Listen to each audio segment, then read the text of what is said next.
For today's video is nagkaroon kami ng seminar sa mga CBO namin. So naka-assign ako sa Purok Roberto, Labangal, General Santos City. Kami ay may assembly meeting, courtesy call kami sa aming mga client diri dapit sa Purok Balunto. So ayan guys, nag-start na kami sa program namin. So hindi madali pala naging community service dito sa mga Purok. So ayan, hindi madali talagang mahirap yung step by step namin. So yung ginawa namin, nag house to house kung ilang tao yung nakatira dito sa Purok Roberto. So 500 plus po yung aming na profiling sa mga client namin to house individual. So nagkaroon kami ng target namin at Soon 1, Soon 2, Soon 3. Ayan po. So hindi madali yung ginawa namin. So nag-start na kami. Pero yung ulan at init, guys, yung napagdaanan namin dyan ay kinaya talaga namin sa awa ng Panginoon.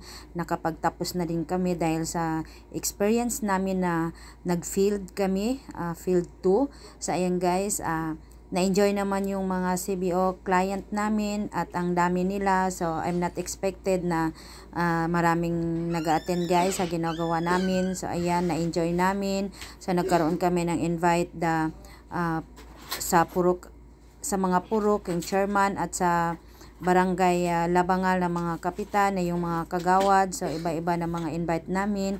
So nagkaroon kami ng unity at sa community namin ay naging active naman yung mga client, yung mga kagawad at yung mga kapitan.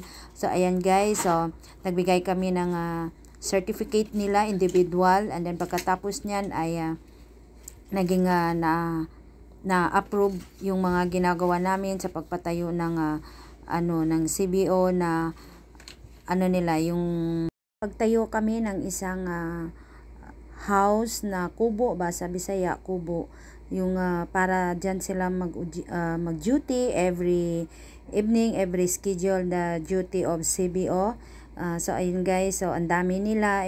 I'm not expected talaga na yung expected lang namin dyan 15 or 20 na people, pero sa sobrang lampas na po kami sa minimum namin. So na-enjoy na-enjoy din nila yung mga ginagawa namin. Basta maganda yung pag-approach mo sa kanila, sa mga client, at lalo nilang naintindihan kung ano yung ginagawa sa Purok Hall nila at yung mga activity na ginagawa. Basta maganda lang yung pag-explanation mo at maganda yung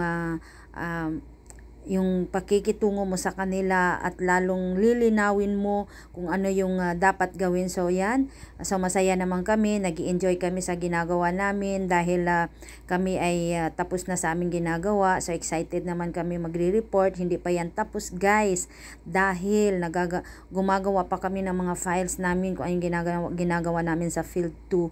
So ayan guys, hindi talaga madali. Mas mabuti kung mag-donate ka na lang kaysa ikaw ang gumagawa sa lahat. Hindi pala madali ang naging social work na course, lalo na pag social work ka na. Ayan guys, hindi talaga madali dahil yung lahat ng oras mo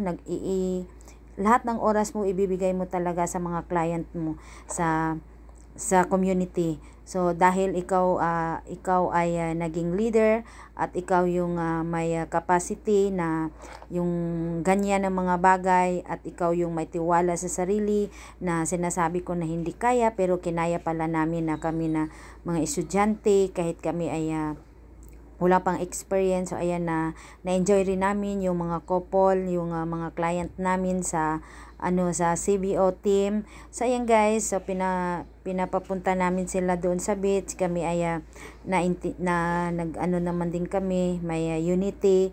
So bawat isa nagpa-games kami ng couple. Ayan, sobrang enjoy nila. So masayaw, ayan, sobrang enjoy talaga nila. Basta maganda yung kung ikaw ay isang leader, maganda yung pakitungo mo sa mga bawat kliyente mo. Ayan, sila mismo ang lumalapit, sila mismo yung nag-o-offer, yung nang gumagawa kami ng mga gawain sa waiting shed na parang yung pagjutihan nila. So hindi talaga madali. So na-enjoy nila, may nanalo dyan at may nabibigay din kami ng konting pa-preview nga ihatag namo bawat isa sa ilaha, pero dili kay siya daghan, pero na-enjoy jud nila. So naina daog sa ilaha, tanawan ning duha ka mag-asawa nga na edad. So ayan guys, sobrang enjoy namin. Nag-activity din kami diyan, lahat kami. So na-enjoy namin, na-invite namin yung afi namin, yung bawat school, nandyan talaga lahat, na-invite namin sila, sobrang enjoy naman. Tingnan nyo itong dalawang ito, naku. Ayan, na-enjoy talaga nila. So hindi talaga madali yung, dahil kami ay na-enjoy lahat, naliligo ng dagat, at yung dalawa, tingnan nyo guys, sobrang enjoy nila. Sobrang enjoy nila, ayan. Ito naman ang dalawang ito, parang parang surrender na, pero sumasayaw pa rin, kumikimbot, ayan.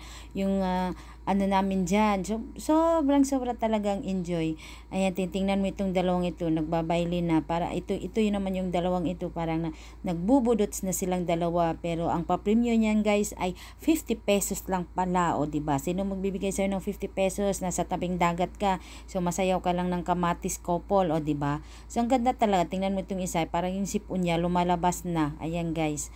So na-enjoy talaga itong dalawa. Ito yung nananalo guys, itong dalawang ito, tingnan nyo. Yan ang nanalo, silang dalawa talaga nakatanggap. So ayan, so ibang games naman yan, boys sa kabila, yung girls naman napadamihan ng tubig. Yan ang hawak nila, nakatali at ilalagay dyan sa may boot.